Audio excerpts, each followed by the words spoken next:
continue to happen because all those feature phones are coming off of contract. And people, now you can get an Android phone for free with your 2-year service plan or whatever. Why not get the smartphone? What are people doing on them? Now, this is data that, that I was involved in compiling in a study with ExactTarget. And you look at what is happening on smartphones, and we look at the big five. So you actually have people who are calling. It's amazing. I don't know how they call, because my phone does not work for calling very well. But 87% of people say that they actually call people on a daily basis. 78% are using SMS. So the notion that SMS is about teenagers is completely bust now, right? So that is not happening. There may be an intensity of use among teenagers, but old people text too, right? And it's not just us, it's not just the freaks, right? What's happening is the population is actually catching up to us, early adopters in this regard. 66% are using email on a daily basis, 58% are browsing the web, and 50% are using Facebook on their smartphones on a daily basis. And yet, email still is struggling to find a place in the life of teenagers. Now, this is data that was compiled by Pew. They're looking at text, right? The average number of texts is going up from 50 in 2009 to 60 in 2012. I think there's probably some folks with teenagers in this room who are like, I wish my kid only sent 60 texts a day. 23% of teens 12 to 17, I mean, young kids have smartphones. 31% of 14 to 17-year-olds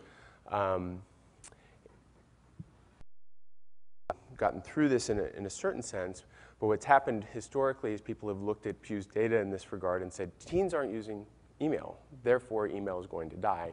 And what we find is that this, in fact, not as a trend of they're going to shift and adjust the culture, and therefore email is going to become antiquated, but in fact it's a life stage issue, right? And this is some research that I was involved in. And what you see here is we asked people over the past 6 months, right, has your use of different channels, has it increased or decreased, right? Are you using email more or using email less? If you break it down by age, one of the things you see here, that top section, that's 15 to 17-year-olds.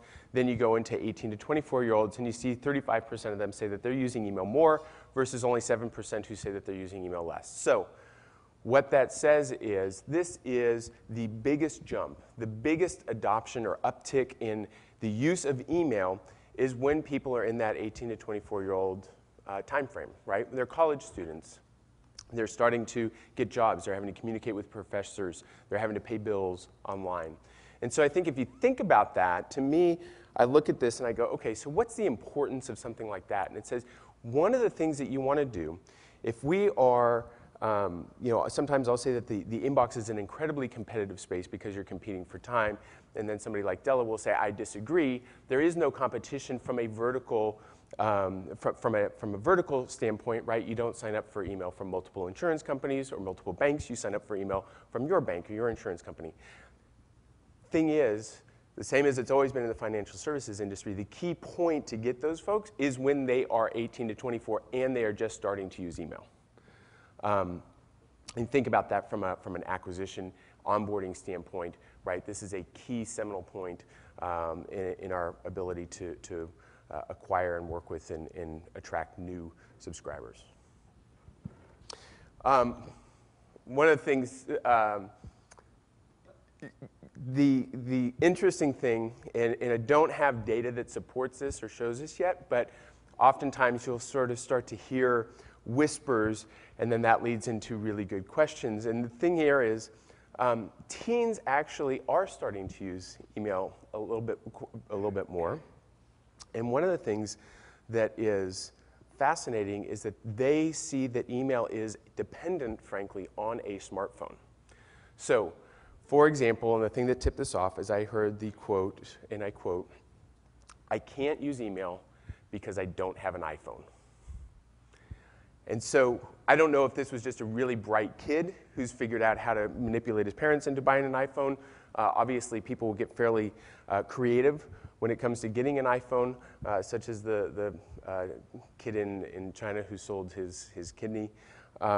But we do have this reality that email and mobile are starting to converge in ways that we could not have even imagined just a couple of years ago. So the question, I look at all this data and I say, okay, so is the answer mobile marketing? And when I think about mobile marketing and I hear folks talk about mobile marketing, the natural question to me is, why is it mobile? Why is it a channel? We don't talk about laptop marketing, but we do talk about mobile. And the reality is this is a platform, right? And it has fundamentally changed things because of how we consume information, and frankly, more than anything, what the expectations of consumers are in terms of real-time, responsive, give and take kind of communication that's constantly supposed to be going on. But it is a platform in the sense that you have to address all of the different channels that come along with it.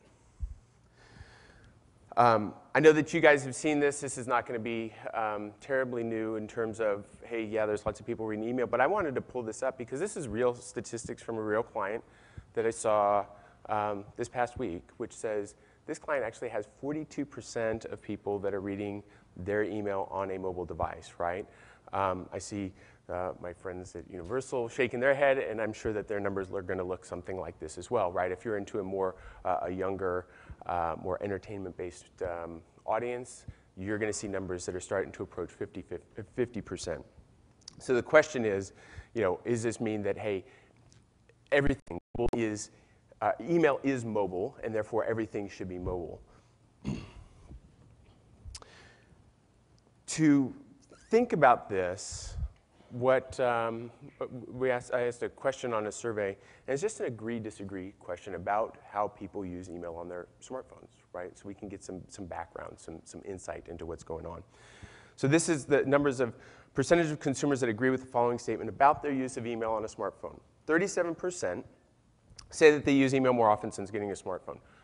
Not surprising, okay. 29% say that their experience accessing email on their smartphone is as good as accessing email on their desktop or laptop. 29%. So look at that the other way, 71% say it's not as good. 51% say that their use of email on their smartphone differs significantly from the use of email on their desktop or laptop. Okay, what is that difference?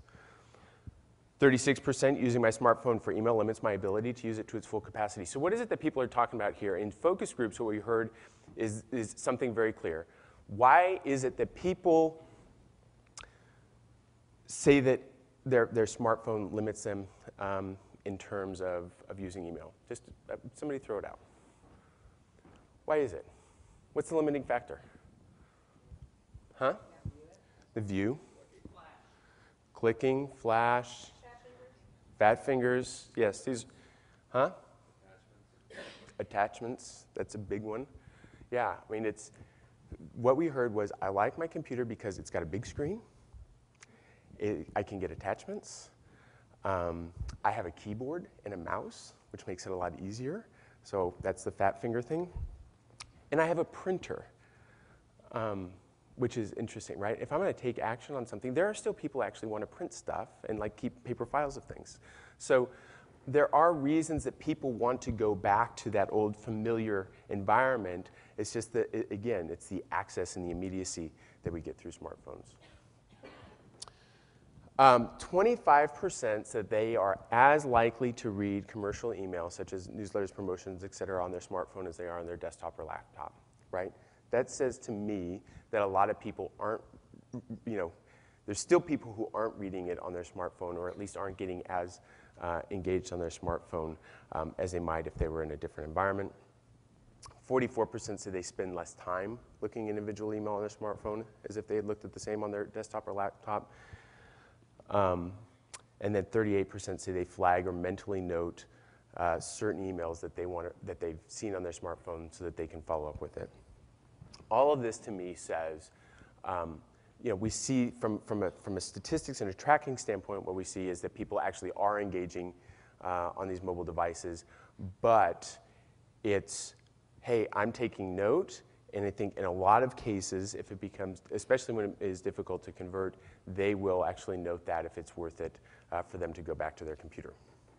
So to me, this is where the argument for responsive design, and if anybody's not familiar with responsive design yet, then I would say talk to somebody. There are lots of people here who are very quickly working on that and adopting this. But this is the argument for why we do need to go to responsive design, because people are looking at it. We can't say there is no such thing as here's a mobile email reader. People are reading in both, right? They're going across both environments, and we want to make sure that as we're designing these things that we are optimizing that to work well in both environments. The other thing here is recognizing some of the limitations. And so a lot of times you'll hear people say, hey, you know what? I can't do the mobile thing as well because if I go to my site, it's not mobile optimized, all of that stuff, right? This is not a best practice by any means. So this is an email from American Airlines. You go to click through onto this app and it says, hey, this is best experience on non-mobile browsers. I would not say that this is what you want to put into your strategy from day one, but it's not as bad as I think some people wanted to claim when this first came on. It was kind of like, how could American Airlines actually do something like this, right? Why would they even, this is such a horrible user experience. Well, it's not a good user experience, but at least they're recognizing it in terms of, instead of turning people into a horrible customer experience, they're at least saying, hey, look, it's not going to work real well. You can go back. We know that you can actually, and will be willing to log into your computer and complete what we're asking you to complete.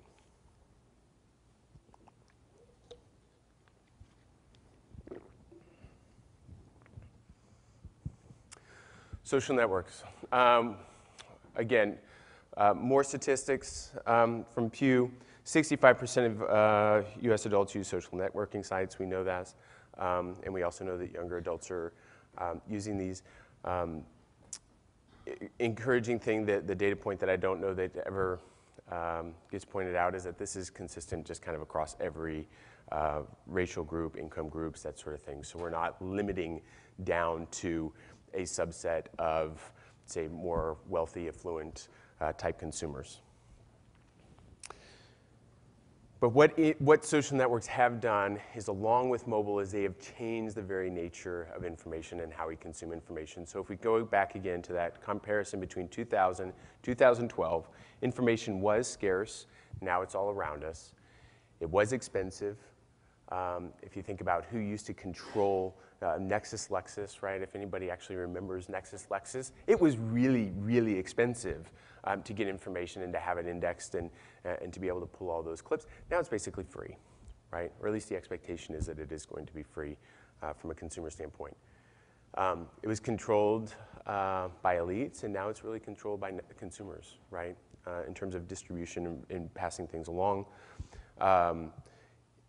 Information was designed for one-way mass consumption. Now it's really designed for feedback, sharing, participation, consumers working with each other to basically source the best deals, right? This is one of the things that I find so fascinating. You know, there's so much focus on the group buying space, but to me, one of the more fascinating phenomena is the couponing sites like Retail Me Not, that are taking off, because this is a concerted grassroots consumer effort to say, I am going to figure out how to get the best deal out of a company, and as soon as I can exploit that, I'm going to share it with a bunch of people. Now, the interesting thing about that is deal seekers, in general, they're very, very self-serving before they're altruistic.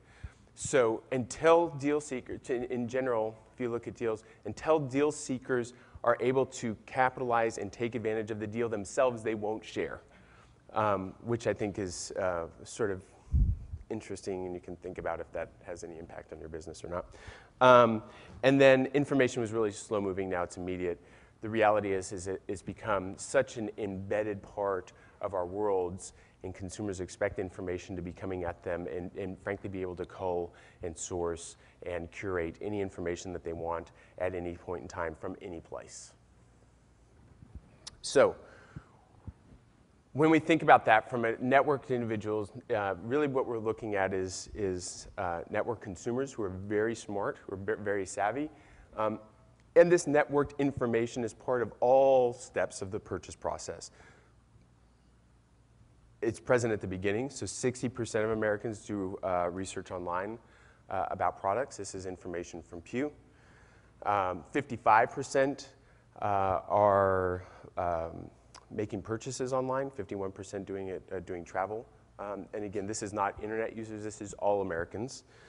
And then 37% are participating, providing some sort of feedback in terms of rankings, ratings, reviewing products. And another quarter are actually going online and describing their shopping experiences and sharing those with friends. From my perspective, and I think about how does this translate into business for me? Traditionally, email has been about promotional email, right? We do big creative pieces, we send them out, we blast them. Kip, I know you hate that word, but we blast them. And when we blast them, we get money back. And so when you look at kind of proportionally what's going on, this is the picture that we have seen traditionally in an email space. Now, I'm going to concede something to my friend Della, that this is where I actually agree with him violently about the whole concept of frequency, and that it's a silly argument, right? We talk about we shouldn't send too much email. That discussion, that debate is rooted in this philosophy. And that is that, hey, I've got this big promotional email, and I've got to gauge frequency on that. Now, the change is, consumers are starting to look at how do I get more information? They're constantly connected. It's all real time. It's all me, me, me, me, me. We change into this model. And this model says that, hey, I'm going to find triggers all over the place. And I'm going to anticipate every single action that a consumer can take so that I am ready with a quick response. And I'm going to communicate relevant information to them in real time. And frankly, what we're doing is we are finding excuses to drive up frequency. Because the more we are in the inbox, and this is where I violently agree with Del, the more we are in the inbox, the more awareness there's going to be, the more conversion there's going to be. But you can't just do it with the old model of, I'm going to bang you over the head with my promotional email. We have to do it with the model of, we're going to set up a lot of triggers and a lot of real-time customer feedback. So this is the model that good companies, frankly, the best companies, are starting to go toward. If you think about, I'm going to jump ahead of myself here just a little bit, but one of the things that I love to do in surveys is ask consumers open-endedly which companies do the best job communicating with you through email. Blank box. Number one company. Anybody who hasn't heard me tell this story, what's the number one company that consumers mention? You've heard me, okay. So 20% of consumers in the US say that Amazon does the best job communicating with them through email. That's not prompted. That's not, hey, pick from a list, is Amazon the best? That is open-ended. I just typed in Amazon.com. They're the best, right? If you look at their program, this is their program. They don't send out a whole lot of promotional email. Everything is triggered. Everything starts with some sort of an action on their site, and they send a lot of email and get into the inbox, right? They've identified and built the excuse to be able to communicate with you frequently. So what are some of these things? I mean, it's silly stuff. It's the administrative stuff. So this is just a password reset email. This was a text-based email. Revenue from that was $2 revenue per email on the text-based email. Before it had any sort of branding, it was administrative, it was controlled by IT. Go through a simple redesign. This is not rocket science from a creative perspective. It is on brand.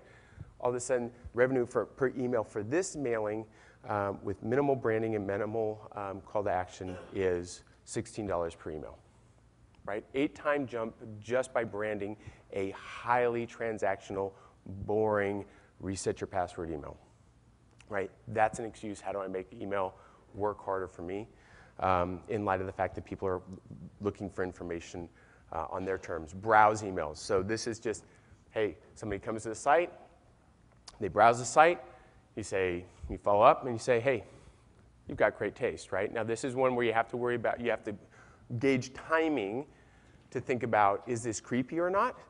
But it is an excuse based on real information to follow up with a consumer and establish that, that additional reach out based on real information in real time. The anniversaries, I want to ask somebody who's close, what anniversary are we celebrating here?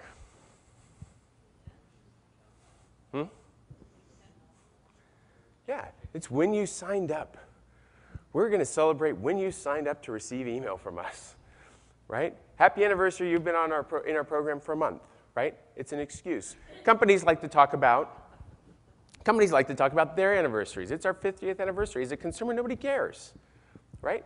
However, if I can make it about them, your birthday, your wedding anniversary, now your email subscription date, and I'm just imagining that there's going to be a swath of email subscriptions, date sign-up emails going out. But it's excuses for reasons to celebrate the consumer and get those actions going on. So,